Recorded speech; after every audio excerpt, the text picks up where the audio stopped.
नमस्कार। साहित्य संगम पटल पर एक बार आपका फिर से स्वागत है।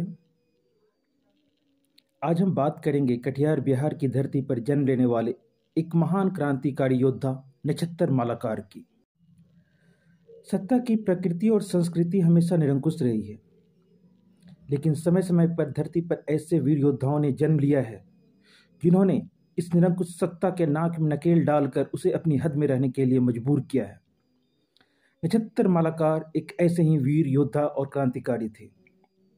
अगले कई अंकों में हम उनके कारनामों के बारे में बात करेंगे, तो आप हमारे साथ बने रहें और इस चैनल को सब्सक्राइब कर लें।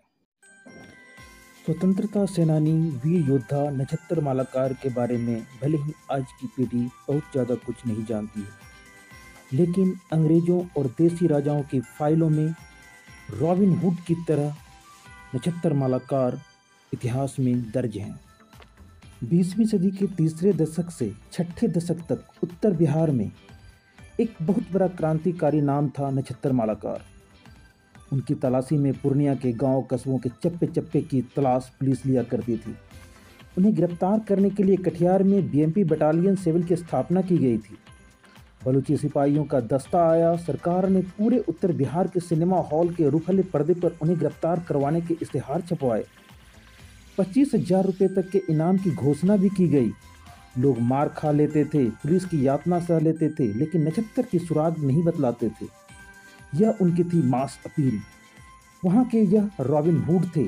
रेणु के कालजयी उपन्यास मैला आंचल के चरित्र क्रमकार थे। उन्होंने दर्जनों लूटपाट पुलिस और स्थानीय सामंतों के साथ की और उनका उपयोग मजलूम गरीब जनता के हित के लिए किया।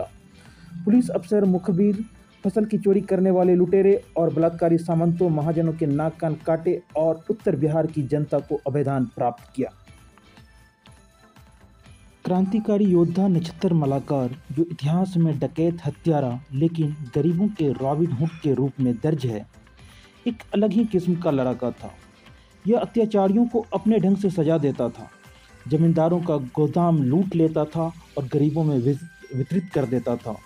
नक्षत्र मालाकार यानी एक जीवित किंवदंती। इतिहास एक ऐसा लीजेंडरी नायक जो ब्रिटिश और भारतीय दोनों सरकारों के लिए आजीवन एक नोटेरियस डकैत और कम्युनिस्ट बना रहा।